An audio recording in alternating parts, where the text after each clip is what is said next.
Hello everyone, welcome back to my channel. My name is Samiksha and I make videos on academic and career related topics. आज के video में मैं अपना थोड़ा सा experience share करना चाहती हूँ about living and working in Germany. तो मुझे अराउंड 2 साल हो गए हैं जर्मनी में काम करते हुए और रिसेंटली मुझे किसी ने कहा था कि थोड़ा सा अपना एक्सपीरियंस बताओ, कैसा लग रहा है, अच्छा लग रहा है या नहीं, और क्या बेनिफिट्स है वहाँ पे तुम्हें काम करते वक्त तुम्हें लगते हैं, या क्या चैलेंजेस फेस करती हो। तो आज के वीडियो में I am going to cover something a little bit about work life balance, holidays कितनी मिलती हैं, कुछ पर्क्स जो अगर आप यहाँ काम करते हो तो आपको मिलती हैं, और कुछ चीज़ें जो मुझे पर्टिकुलरली बहुत अच्छी लगती हैं, और कुछ चैलेंजेस जो मैं फेस करती हूँ एवरीडे लाइफ में। तो if you are thinking of moving to Germany, working in Germany, और are just curious, then keep watching. तो सबसे पहले I think this is the highlight of working in Germany, या पूरे मुझे लगता है यूरोप में ही ऐसा है अबाउट वर्क लाइफ बैलेंस कि आप अगर you work for a certain amount of time during the day, 8 घंटे का सेट टाइम होता है आपका। कॉन्ट्रैक्ट जो होता है वो 40 आवर्स अ वीक का फुल टाइम कॉन्ट्रैक्ट होता है। तो इसका मतलब है कि दिन के 8 घंटे आप काम करते हो। So people can start as early as 7 बजे, कुछ लोग 8 बजे स्टार्ट करते हैं, 9 बजे से लेट मैंने यूजुअली किसी को नहीं देखा है काम स्टार्ट करते हुए।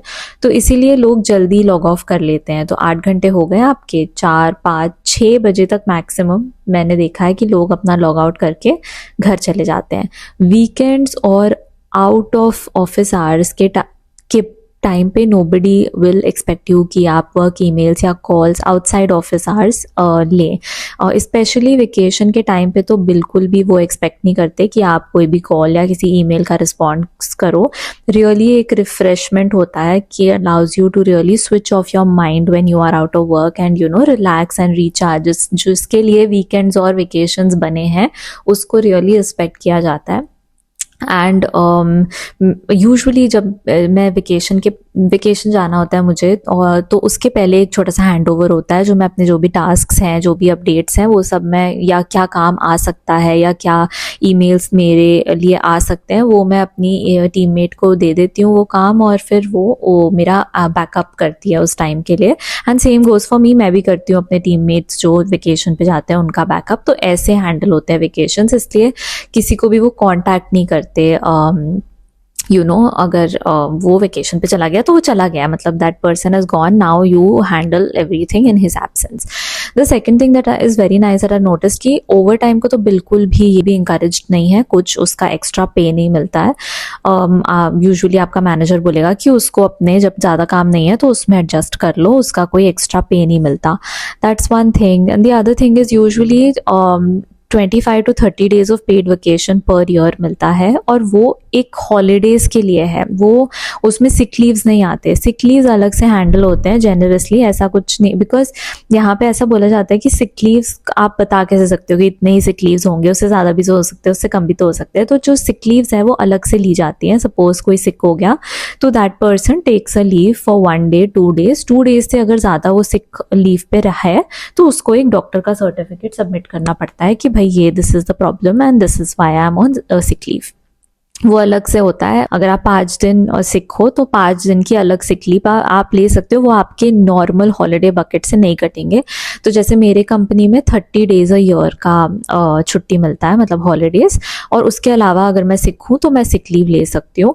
तो यूजुअली आप लगातार 2 ले सकते हो maximum without giving an explanation. अगर मुझे सर्दी खांसी हुई है तो बिल्कुल भी इंकरेज नहीं है कि मैं ऑफिस आऊँ, क्योंकि अगर मैं ऑफिस आऊँगी तो मैं बाकी लोगों को इन्फेक्ट कर दूंगी, और इससे क्या होता है, टीम की एफिशिएंसी रिड्यूस होती है। तो अगर आप सर्दी खांसी में, दे डोंट एक्सपेक्ट कि आप ऑफिस आके काम करो, आप घर से काम कर सकते हो। This is I think a big culture shock कि सर्दी खांसी तो हुई है इंडिया में तो हम चल जाते ही हैं ऑफिस, बट यहाँ पे सर्दी खांसी इज़ लाइक कि कोल्ड हो गया तो प्लीज़ हमारे को आके इन्फेक्ट मत करो। लंच ब्रेक का मैंने ये देखा है यहाँ पे ज़रूर कि जो ब्रेक्स हैं वो बहुत कम लेते हैं लोग, but it could also be office to office, depend करता होगा।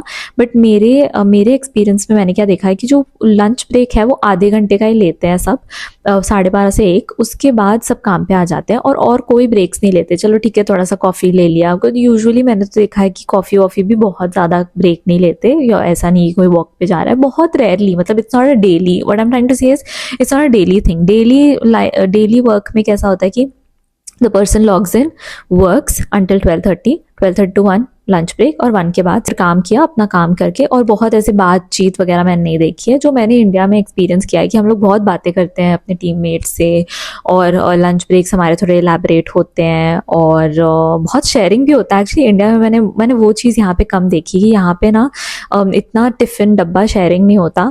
Obviously may be it's super obvious, but India में कैसे हम अपना डब्बा भी शेयर कर लेते हैं कि अरे you know that is a very normal thing. I think कि कोई बोलने की बात नहीं है। ऑफकोर्स कोई एक्सपेक्ट नहीं करता कि बाहर आप ऐसा ही कल्चर एक्सपीरियंस करोगे, बट यहाँ पे अगर मैंने कभी किसी को पूछ लिया हो कि would you like to eat, अगर मैं अपने डब्बे को ऑफर कर दूँ, अपना टिफ़िन, बेसिकली डब्बा मुंबई कर लैंग्वेज हो गया, अपना टिफ़िन अगर मैं किसी और को दूँ, ऑफर करूँ, तो they are like no no it's okay, बहुत शर्माते हैं, पता नहीं क्यों।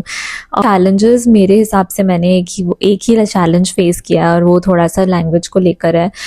ऐसा नहीं है कि मुझे भाषा नहीं आती, मैंने बहुत पहले से ही सीखना शुरू कर दिया था, बट ऑफ कोर्स वो नेटिव लेवल पे पहुंचने को टाइम लग जाता है। सारा काम है वो जर्मन में नहीं है, बहुत इंग्लिश ओरिएंटेड भी है, इसलिए ऐसा नहीं है कि मैं ऑन एन एवरीडे बेसिस बहुत जर्मन बोलती हूँ, बट मेरे बहुत से ईमेल्स और कभी कभार कॉल्स भी जर्मन में होते हैं। कुछ 1-2 मीटिंग्स कम्प्लीटली जर्मन में होते हैं, तो ऐसा बिल्कुल भी नहीं है कि मैं पूरे इंग्लिश एनवायरनमेंट में काम करती हूँ। तो क्या होता है जब ऐसे जर्मन मीटिंग्स होते हैं, तो उसमें थोड़ा सा कभी कभार मुझे लगता है कि मैं हमेशा प्रिपेयर करके बैठती हूँ कि मुझे क्या बोलना है। मुझे शुरू में जब मैंने ज्वाइन किया था और मुझे इम्प्रॉम्प्टू ऐसे ही कोई कॉल आ जाता था जब वो जर्मन में बात करने लगते थे, तो मैं थोड़ा सा डर जाती थी, या फिर मुझे लगता था कि कैसे हाउ विल आई हैंडल वो। एक मुझे लगता है शुरू में लगता था मुझे, बट धीरे धीरे आई कोप्ड अप। मैंने लिख के रख लिया कि क्या बोलना है, अगर कुछ नहीं समझ में आ रहा है तो how I could handle the conversation and not be rude and say कि नहीं मुझे इंग्लिश ही आती है, आप इंग्लिश में बात करिए। वो भी नहीं पसंद आता है सामने वाले को, because ultimately you are working. For example, आपने अभी अभी जर्मन में एक ईमेल भेजा किसी क्लाइंट को और उनका कॉल आ जाता है सामने से, तो आप अब तो नहीं बोल सकते कि आपको बिल्कुल ही जर्मन नहीं आती है ना, आपको आती है, बट तो वही मुझे आई think the what I have learned is मुझे वो कॉन्फिडेंस लाना पड़ा धीरे धीरे कि किसी का भी कॉल आया तो मैं बात कर सकूँ उनसे। What is very important is आप पोलाइटली बात करें, और अगर आपको कुछ नहीं समझ आ रहा है तो आप उनको बोल दें politely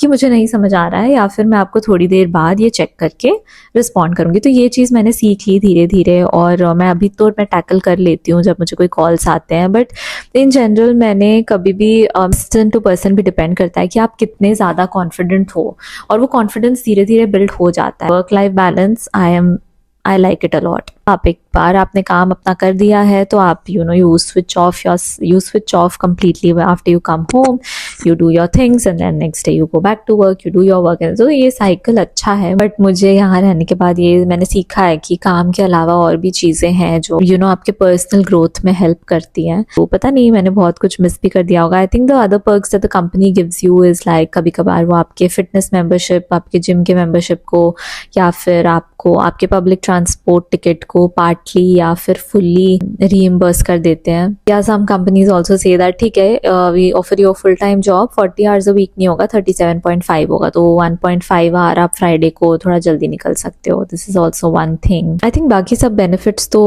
we have also in India when it comes to your pay package, your insurance coverage, pension insurance.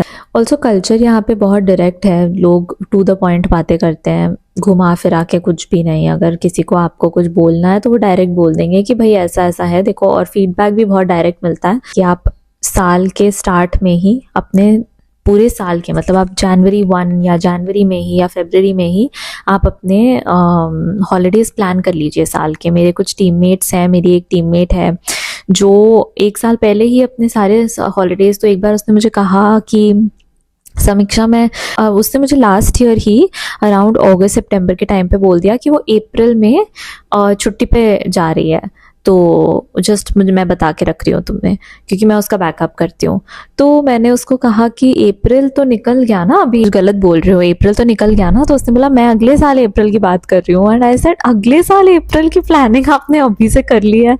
तो राइज करती है क्योंकि हम इतने जल्दी इतने हेड प्लानिंग तो नहीं करते हैं। And not everybody, but I have seen a lot of people organise themselves so much so in advance।